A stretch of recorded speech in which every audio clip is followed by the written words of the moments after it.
Hey, Jared here. There's going to be an upcoming workshop on how to release shame, which fuels the binge eating cycle. And this workshop and this video, it's meant to be a precursor to the workshop. In the workshop, we're just going to dive in, but it's really approaching binge eating and shame from a really different perspective. So, this video is going to be covering why shame relates to emotional eating, how it fits in, and then this new perspective about how to heal shame using a parts perspective. So I'm going to give you an overview of shame and how it kind of forms, and then I'm going to introduce these parts. And this parts language is so different from whatever you've heard before. So welcome to Eating Enlightenment. I'm excited to have you here for this video. We will be covering a lot of great stuff. So let's just dive right in. Shame. Who has been told these messages, whether directly or implicitly? Here's an example of a direct shaming message. If you keep eating pretzels like that, you're going to be as big as a house one day, from a teacher. That's an explicit shaming message, but oftentimes we get implicit shaming messages, and we'll be talking about those more in depth through this presentation. You should stop eating. Being slim is the best body type. No one likes fat girls, and oftentimes we get this from family members. And when we get it from family members, it's really common. We oftentimes don't know that they're shaming us. We don't quite know that this is actually shame, especially when you're a young kid. A young kid is oftentimes given these messages from our parents. You're a naughty boy, spoiled child, bad little girl, grow up, don't act like a baby, be tough, just do it. They're all saying your emotions are bad and behave. And shaming statements, they actually really do work with kids because kids want to feel loved. And so in this example, nice girls don't get angry. Usually a little girl, she will suppress her anger because the shame is worse, but it really does hurt her inside. And this little, whether it's a little girl, little boy, teenager, middle schooler, young children, they internalize these statements. They're primarily learned through interactions with adults at a young age, but also our culture is filled with shaming messages. Now, we'll be talking about those shaming messages in a little bit. Next slide, I believe. But shame, just real quick, is the belief that there's something wrong with me. You have no right to be here. You're broken. You're not okay. You're unlovable. There's something fundamentally wrong with you. And when a kid is given that shaming message, even an implicit shaming message, kid internalizes that. There's a reason when parents get divorced, all kids internalize the divorce as their fault, because when kids feel bad, they internalize it as something wrong with them. And you can have some shame, but oftentimes shame is not balanced out with compassion. So our culture is very shaming, and kids, we get this message. And this is not to bash on your parents, okay? This is not to bash on you. It's not to bash on your parents. These messages are out there. It's tough to raise a kid it's tough to raise a kid. Your parents are doing the best they can. You can still be grateful for your parents, for your history, for your culture, while acknowledging that they did accidentally or even intentionally shame you. So let's let go of any parent bashing. We're not trying to insult anyone. We're just trying to look at shame directly and understand it. Again, that message that I said in the culture, a lot of women, a lot of guys, they're editing their photos. They're told that their bodies, that the way they are is not enough. They are not enough. They're bad. They're insufficient. And this is everywhere. So it's impossible to avoid. So we really need tools on how to handle shame. And I think normally the tools we're given and are like meditation, and those fall short for a little bit, but we'll get into that later, because first, there's good news about shame. Even though it's everywhere, it's not in your DNA, it can be released. And as you release shame, there's less inner conflict, less self-sabotage, more peace of mind. And yes, when you reduce shame, it reduces the binging and overeating, and you can be a normal eater. So you can rewire your brain. Neuroplasticity is the ability for your brain to physically rewire itself by changing your mindset through practices such as meditation, gratitude, acting selflessly, journaling, I might add. You cause your brain to change physically and make more neural connections. But I have a big problem with meditation. I'll get into that. The normal ways of meditating, mindfulness, there's like a fakeness to it. And we're going to be covering by the end of this presentation and a few more slides, we're going to be covering the kind of a real true version of mindfulness, but it'll require a different way of seeing shame and and all these different things. But first, I just want to acknowledge that like journaling and it is possible to change your brain. We can do it. I think we need some new tools on how to do it the right way, on how to do it a different way, especially if we're stuck with food still. Okay, so um, what if you're missing a part? What if the way you've seen and tried to manage overeating and stuff, what if you've been missing a part? And so the beautiful thing about this is that internal family systems recognizes the brain as a system with many parts. We'll be covering these parts in much more depth later on. We're going to be starting with the managers. So we'll be covering managers, firefighters, and exiles, and how these map onto shame and binge eating is that the shame starts right here. And this is a manager, a critic, or a pessimist, right? Criticizing you, blaming you, shaming you. If we think about a manager is trying to be proactive. I know these terms are new to you. They're trying to help you manage your life. They're helping you manage shame. Eventually, the manager doesn't work, and the binge part, the firefighter, needs to rescue you. We'll be covering these in depth in this presentation so that when the workshop comes up, we can just dive in and actually show you how to release these parts, release them from the roles, keep them there, but also how to free the shame. So let's just keep on going, keep on moving through. I promise by the end of this presentation, you will get a much better understanding of these managers, these firefighters, and these exiles. But I just wanted to show you that right now. The managers try to keep you safe through calorie counting and all these other things. And then the binge part comes when the shame is activated. We'll be covering this in depth. Just a little bit about me, that fake mindfulness. So I got into meditation and mindfulness because for about 6 years, between freshman year in high school, maybe even eight, probably for a long time, was caught in this cycle, and so I tried to meditate my way out of it. I joined a monastery for 13 months, tried to meditate, tried to make all these feelings go away. Didn't work. Right? I was really desperate at this point. I grew up in a background where emotions were non-existent. If I cried, parents would basically leave. They wouldn't say anything mean, but there was neglect there. There's emotional neglect.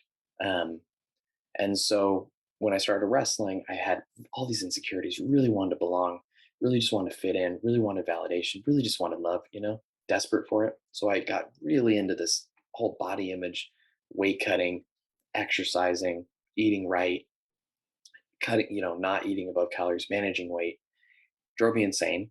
Um, and it caused a bunch of other problems because my manager part was trying to manage and trying to get me to be socially accepted. Those are manager roles, the exercising, the perfectionism. They're trying to get you to be accepted. They're trying to um, avoid rejection. They're trying to avoid rejection. They're trying to get you to belong. But they suppress the firefighter. They suppress these other parts. And then these other parts, most diet programs and all these other therapy programs, they try to remove this part. They try to remove the binge part. They try to remove the firefighter, remove the shame. And this whole approach is about rebalancing the system, learning how to integrate so that we can have a whole piece. Um, so most people miss parts. So most people miss parts. They're always fighting yourself. They're confused. And it's really important that we understand the managers and the firefighters. So again, those managers are trying to protect you, the striving, the productivity, the success, etc., or the criticism or the underachieving. There are some different examples of managers we'll cover coming up. Firefighters, we'll cover these more, but they activate when the managers can no longer protect you. Here are some examples. The managers try to plan and caretaking. They even criticize you to motivate you, but they can't protect you from shame all the time.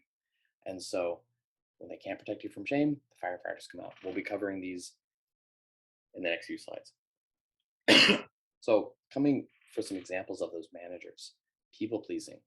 The managers are concerned about rejection. So, they want to please these new people so that the new people won't criticize you. If you are criticized, it may trigger the part that holds the shame.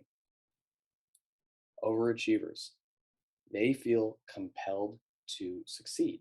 The manager part that makes you want to succeed, to be productive, etc. Otherwise, failure will set off the shame.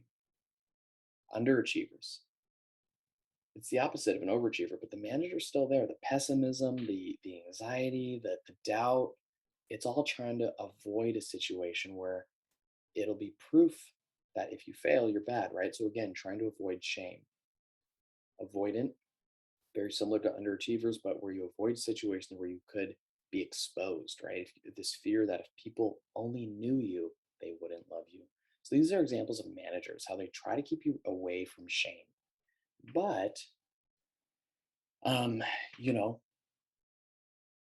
managers, they shame you into being, they try to shame you. They managers internalize shame from our caregivers. So the only way managers really know to manage you is through shame, because managers, when you were young, you were crying, you were overwhelmed, you were afraid.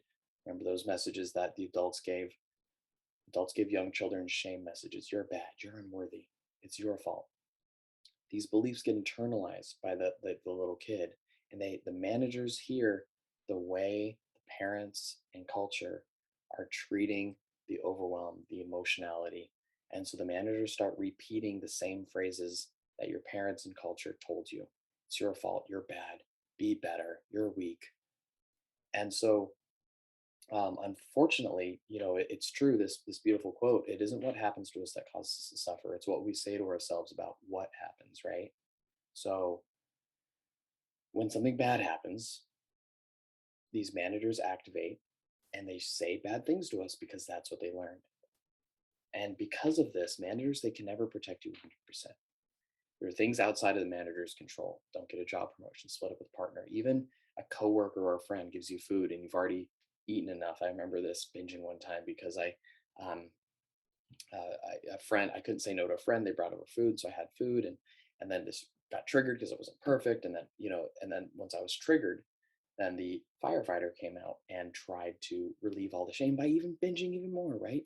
So the parts holding the shame, these inner children that are wounded, um, they will cry out for attention with these unformed beliefs. I'm not enough. I'm not enough. The managers want to suppress those beliefs. And so when a situation comes where there's shame, triggers are like a trapdoor to the brain. The emotion just gets totally distorted. A person's sense of time and space gets all out of whack. And all of a sudden, you're triggered. The managers aren't there. They can't protect you. And the firefighters are here to rescue you from shame, binging, cutting, yelling. A firefighter's goal is to extinguish all feeling, to make it go away. The managers have been trying to manage your life so that you avoid shame, situations that avoid distressful emotions. Now that stressful emotion is here and the managers are failing, the shame is being activated, the kid is thinking, I'm not enough, I'm not enough, I'm not enough. Firefighters come to the rescue, shut it down. And so, managers and firefighters, this is the core of how we begin to heal shame. Managers and firefighters oftentimes fight each other. We identify more with the managers because they're more socially acceptable. Perfectionism is more socially acceptable than binge eating. And so we really identify with these. We meditate. This is the false meditation that many people, myself included, get into. We try self care, we try all these different techniques, but we're still trapped in we aren't seeing the parts, right? We believe we're the manager. We believe we're the manager. So we're trying to like meditate the bad feelings away. We're trying to block out the bad feelings. We're trying to make them go away. We're scared of this part. And so we can't really, this part is the shadow in Jungian terms. We can't really see this binge part. We can't understand it. It's something to be afraid, feared. It needs to be managed, controlled. And we are not saying that you need to drop all these food rules. We're here to teach you a way where you can integrate this in a safe manner that really is safe to you. And that's the whole point of the workshop. So because there's a dynamic between these dualistic dynamic, they fight each other. The managers say, "Don't you ever stop and think? You're totally out of control. You should be ashamed of yourself. You're hopeless." So the managers are shaming the firefighters, right? And the firefighters, they don't like that because, in the firefighter's perspective, the manager wasn't doing its job. The little kid who was crying out for help, "I'm bad, I'm bad, I'm bad." Manager, the firefighter said, "You're not. That kid is dangerous. Actually, it's dangerous. We got to extinguish it." So the firefighters say to the manager, "Screw off. I just felt like it. I deserve this. Try and make me. I don't give a shit. Watch out." Like, have you ever heard these voices in your head before? Now we're starting to develop language for these different voices. The firefighters that are rebellious and that don't care, they are in conflict with the managers who try to shame the firefighters. You don't care. You're totally out of control. We can start to understand this conflict in a new way. And this insight gives us what it really does mean to be truly mindful, to be truly aware, to be truly conscious, be truly spiritual. And that's when the exiles, when we start releasing, when we start healing the exiles. In a nutshell, again, these young parts, they were formed at a young age, and they got shameful messages. They were suppressed because it was dangerous for you to feel emotions, right? If you're feeling sad and overwhelmed, an adult tells you, "Don't be angry, that's bad," or "Don't be weak," that's very scary for an adult to scold you or to give you an implicit, let alone an explicit message, right? Of shame. Very threatening. So the child learns to suppress their shame. Shame is still there. This shame part is desperate to be heard and seen and felt and understood. Um, and so our job to heal, this is the whole point of the workshop, is to learn about these parts. And this is a beautiful quote right here. "Even the worst impulses and feelings, the urge to drink, the compulsion to cut oneself, the paranoid suspicions, the murderous fantasies, they all spring from parts of a person that has a story to tell and the capacity to be something positive and helpful to a client's life. The point of therapy isn't to get rid of anything, but to help it transform." Beautifully said.